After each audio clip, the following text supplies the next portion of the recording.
Hello friends, this is the second lecture of our female reproductive system series, and this lecture is very crucial in order to understand the female sexual cycle and the events that is taking place during the ovulation. So watch it carefully. So in our previous discussion we actually discussed until the pre-antral follicle. Now let's discuss about the antral follicle. So what is the pre-antral follicle? It is the developmental stages of a follicle before formation of a fluid filled cavity, right? So antral means cavity. So fluid filled cavity, once it appears inside the follicle, then it is known as antral follicle. It's look like this. So this one is our oocyte having arrested prophase meiosis 1. These are the granulosa cell. These are the theca cell that is situated outside the granulosa cell, right? And just outside this oocyte there is a zona pellucida covering. So these are the granulosa cell. You can see that there is a cavity will start appearing in between the cell of a granulosa cell. So once the cavity start appearing in the granulosa cell, now we call it antral follicle.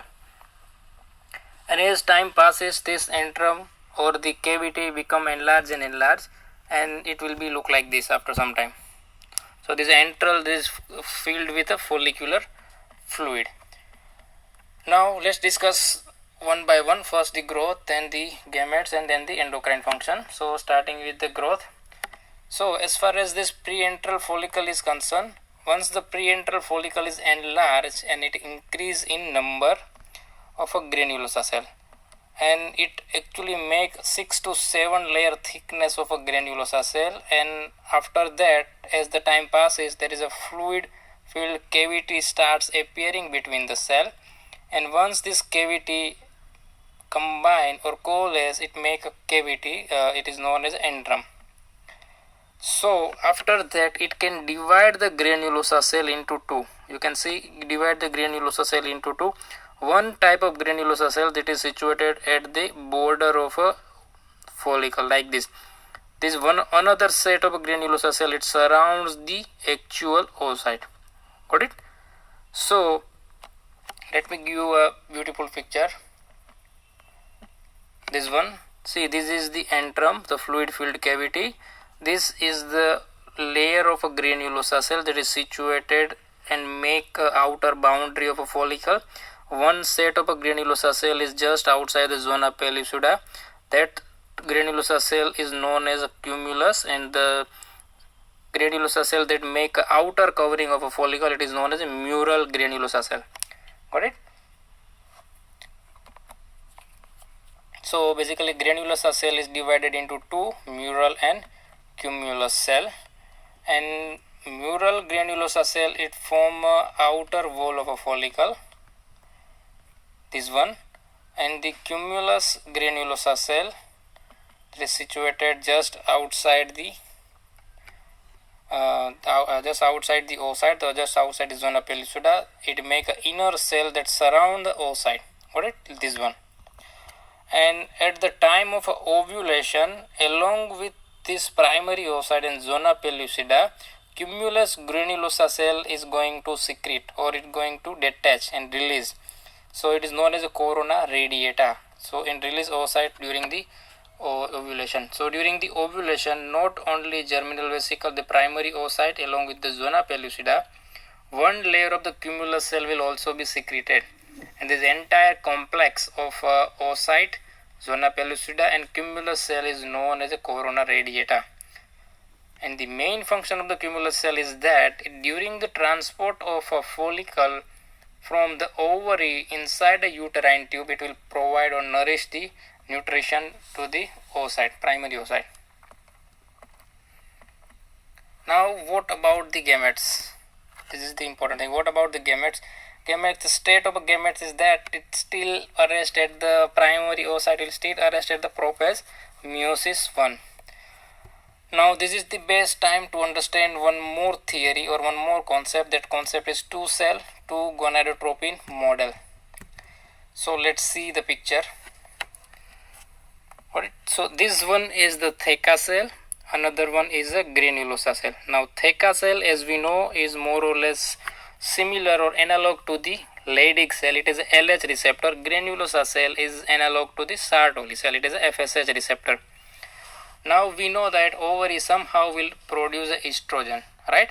So in order to synthesize estrogen, theca cell has a receptor for cholesterol LDL. It will take a cholesterol or LDL from a surrounding or the fluid that is present outside it or from the blood vessel. That cholesterol will eventually converted into the pregnenolone via enzyme known as desmolase. As you guys already know, it is 2022 lyase, right? Desmolase, and make a pregnenolone. Now this pregnenolone somehow converted into the androgen that we discussed in our steroid synthesis pathway already. That androgen is androstenedione. Now here's the problem with the theca cell. Theca cell do not has a aromatase enzyme. What is problem with the theca cell? Theca cell do not have aromatase enzyme. Aromatase enzyme is actually present inside a granulosa cell. So what theca cell do? They give the androgen or androstenedione to the granulosa cell. They give a raw material. It provide raw material to the granulosa cell, and granulosa cell, it has a aromatase enzyme. So once the granulosa cell receive the androstenedione, it will convert the androstenedione into estrogen. Got it? So let me repeat one more time. See, granulosa cell has a FSH receptor, theca cell has a LH receptor. Got it? So during the synthesis of the estrogen, we want aromatization of the androgen, right? So theca cell will receive cholesterol. It convert the cholesterol into the androgen. Now theca cell do not have a aromatase enzyme. So what theca cell do? Theca cell will give its synthesized product of androgen to the granulosa cell that is situated nearby. Once the granulosa cell receive the androgen, now estrogen has already an enzyme aromatase. That aromatase enzyme will eventually convert the androgen into the estrogen, and that estrogen will be released. Now FSH receptor that is present over the granulosa cell, by cyclic AMP pathway, it increases the synthesis of the aromatase enzyme. Got it? Clear this picture in your mind that granulosa cell will secrete estrogen, but the raw material is provided by theca cell. One more thing, once our discussion will be increased, we are going to understand that by somehow granulosa cell also develop LH receptor.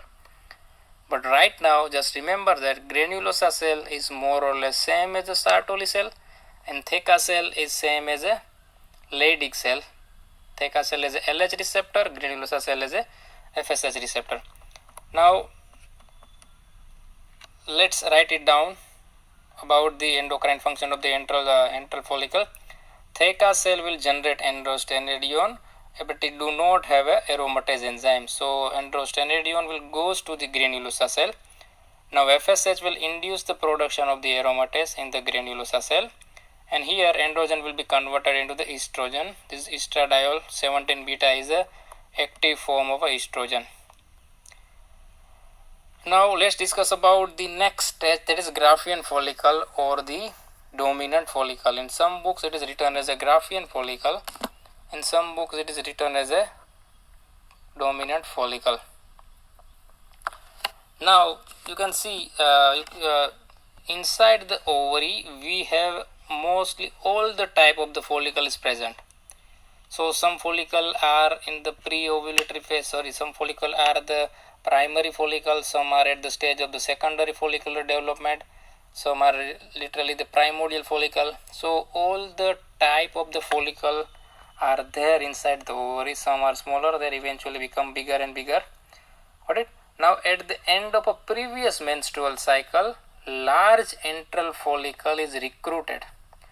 They select that. See, if let's for example, if these 4 follicles are present inside a ovary, you can see that this follicle has a large in size, right? So it has a more number of granulosa cell. Got it? So as you know, granulosa cell has a FSH receptor. now we have to select one receptor out of one follicle out of that. That selection of a single follicle for rapid gonadotropin dependent development, we have to recruit one follicle, that is known as selection. Got it? Now how they select? They see granulosa cell are start secreting estrogen, right? Granulosa cell are start secreting the estrogen, and now we have to select one follicle for gonadotropin dependent or FSH dependent growth. Got it? Now see, if the follicle is the large, if the number of the follicle is large, it has a more number of granulosa cell, so it has a more number of FSH receptor. Got it? So once this granulosa cell or the large granulosa cell, large follicle starts secreting the estrogen, that estrogen will give negative feedback inhibition to the FSH. So what it will do? The number of FSH or the secretion of the FSH will decrease as the estrogen secretion is increased by a large follicle. But large follicle has a more amount of granulosa cell, so they have a more amount of FSH receptor. So the largest follicle, it has a more amount of FSH receptor. So though the FSH secretion is decreased, yet it is sufficient to make a growth of a largest follicle. Got it? So remaining follicle, they have a less number of FSH receptor, they become atretic. The growth of that smaller follicle become depressed because of FSH is decreased. But the largest follicle has a more amount of FSH receptor, so though this secretion of FSH is decreased, the lesser amount of FSH is sufficient to make a growth of a largest follicle. Right, so that's how one follicle is selected. That follicle is the largest follicle and it has a more amount of FSH receptor. Right. So this is about the selection of cohort selection of a follicle. So at the end of a previous menstrual cycle, large antral follicle is recruited to begin rapid development of a gonadotropin developmental stages. Now see, there are two ovaries in one female. So in early reproductive life, the number of Graafian follicle or the mature follicle is high as 20. Got it? By the process of selection, there are 20 follicles will be selected. Out of that, one follicle will be start secreting the ovum, or it is go under to the process of the ovulation. Got it? So just remember that the largest follicle has a highest amount of FSH receptor. That's why if the estrogen level is increased by the granulosa cell, FSH level become decreased, and yet that decreased amount of FSH is still sufficient to grow largest follicle. So let's write it down. At the end of a previous cycle, large antral follicle is recruited to begin rapid FSH dependent growth. Now as this largest antral follicle has a more amount of granulosa cell, that granulosa cell will start secreting more amount of estrogen. That estrogen is eventually decrease the level of FSH or secretion of the FSH. So rapidly growing follicle, all the follicle become atresia, or the growth of all the follicle become regress, right? Till one follicle is left. Which follicle? The largest one that have a highest number of FSH receptor left. So this one follicle that has the highest number of FSH receptor, it is also take the smaller amount of FSH to its grow. It is known as a dominant follicle or the Graafian follicle. And the actual size of a Graafian follicle is about 20 millimeter in diameter. Yes, you can see from naked eye. 20 millimeter in diameter. And if you are wondering what is the amount of granulosa cell, the number of granulosa cell, it is about 50 million granulosa cell is present inside this Graafian follicle. Now what is the state of a gamete of a Graafian follicle? See, the state of a gamete is that it's still arrested at the prophase meiosis 1. Now let's one more time see the two gonadotropin 2 cell model. See, this is the LH receptor. I taken this diagram from the book name Mosby monoseries of the endocrine physiology. See, this one is the theca cell, this one is the granulosa cell. Now see, at this time theca cell has a LH receptor, and this LH receptor will somehow stimulate the steroidogenic pathway, and it convert cholesterol into the androstenedione. This androstenedione will transfer to the granulosa cell, and this androstenedione will enter inside the granulosa cell and converted into the estradiol. Now one more thing, once the follicle become dominant or become mature, this FSH start inducing the expression of LH receptor over the granulosa cell, right?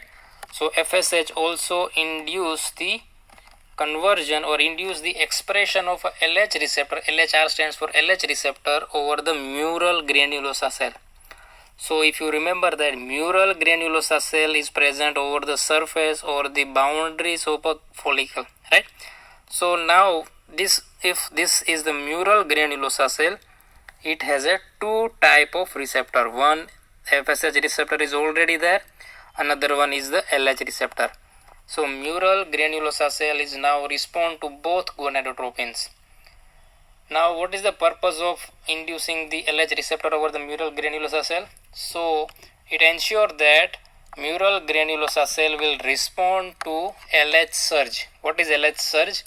It is peak of a LH secretion. Somehow the secretion of a LH luteinizing hormone become increase. So tremendously increase. That is known as LH surge. So LH receptor that is now present over the granulosa cell, it will ensure that mural granulosa cell will also respond to the LH surge. So what happens to the mural granulosa cell now? Mural granulosa cell has a higher number of FSH receptor. This higher number of FSH receptor will start signaling more amount of FSH. This more amount of FSH signaling will upregulate the aromatase enzyme. So because of this aromatase enzyme, there are more amount of estrogen will be released. So as the follicle develop, it become mature, it has a more amount of FSH receptor, and it makes sure that there are more and more amount of the aromatase enzyme will be formed. That aromatase enzyme will eventually make more amount of estrogen. So just before the ovulation, just before the LH surge, the amount of estrogen that is secreted is higher.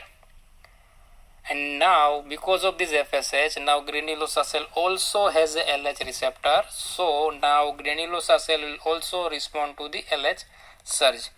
This is all about the Graafian follicle of the state of the gametes. Now let's see what is the endocrine situation in the Graafian follicle.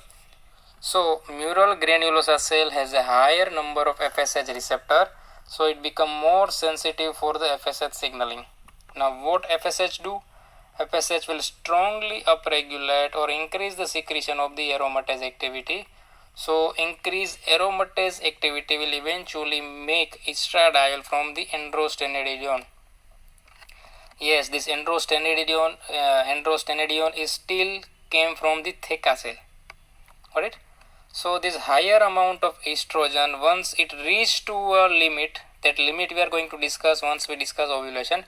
Just right now, just remember that this higher amount of the estrogen, somehow it give positive feedback effect on the gonadotropin. Yes, up till now estrogen is giving negative feedback over the secretion of the FSH. But once the estrogen level reach to a certain limit, it give positive feedback to the gonadotropin, basically to the LH. That increasing, it is known as a LH surge. Got it? This is all about the dominant follicle or Graafian follicle. Now what happens just before ovulation? that is known as a peri-ovulatory period. What happens to the Graafian follicle just before the ovulation? It is known as peri-ovulatory period. See, these are the different stages of a development. This one is the primordial follicle, then primary follicle, secondary, tertiary, mature follicle. This one is the Graafian follicle, and somehow ovulation will take place and the oocyte will be released along with the corona radiata, right? So what changes will take place inside this dominant follicle and the rupture of this ovum will take place. Right? So LH surge, somehow just before the ovulation there is a profound increase in the LH secretion. That profound increase in the LH secretion will induce theca and granulosa cell to release two things. One is the inflammatory cytokines, another one is the hydrolytic enzyme. Yes, theca cell and granulosa cell will causes the pseudo inflammation or small amount of inflammation at the site of ovulation, and it also releases the hydrolytic enzyme. So by releasing the hydrolytic enzyme, now follicle bulges against the ovarian surface. Got it? Follicle just start bulging the ovarian surface and make a swelling over the ovarian surface. It is known as stigma. And once the appropriate time will reach, it break the follicular wall and it release the cumulus oocyte complex into the cavity. Got it? So the sequence that happens between this mature follicle and this ovulation is that theca and granulosa cell will make an inflammatory reaction over here, and the wall that is situated just outside the ovary, this epithelial lining, over that the follicle will bulges toward this lining and somehow it break the follicular wall and oocyte will be released. Now there is one comment asked from this very slide is that LH is also called a ovulatory hormone. So you have to write it down, all the things that we discussed in our previous slide. Right, I am not going to read for you guys. You already know or learned this thing in our previous slide. So now is the question, what is LH surge doing to the dominant follicle?